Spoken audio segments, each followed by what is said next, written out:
And now, I'm going to I'm going to take this man and I'm going to feed him later in Crow ways, though. But this is just a short version of how the uh, United States Constitution came to be, the Treaty of Five. yeah, dating back into around 1100, a peacemaker, we call him. He was a Huron, traveled across the water, which is now Lake Ontario, and was carrying a message of peace, strength, and unity. Um, our nations, the Haudenosaunee, as we're known, we're all warring against each other. And so he came and traveled to each of our nations carrying this message. And of course, many of our nations didn't want to hear that, and so they sent him away, and he didn't give up. He just kept doing it over and over. And one by one, our nations agreed that this is a good way to go.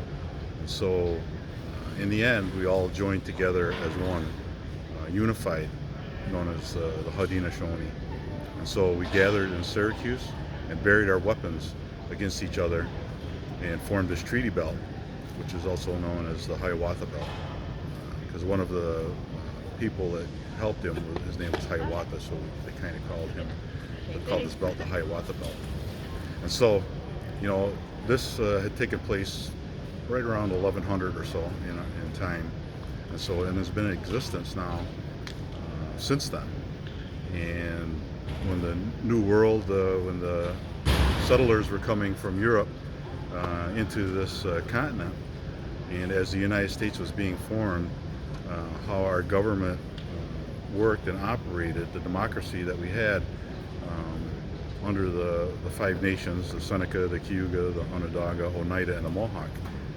They seen how we were interacting and how we lived under our government, and they utilized that as a template to bring together a government for the United States that they developed, the U.S. Constitution. And we always see the symbol.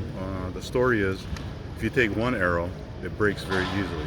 Put five arrows together, it's very strong. And so unity and strength, when we came together, was what occurred.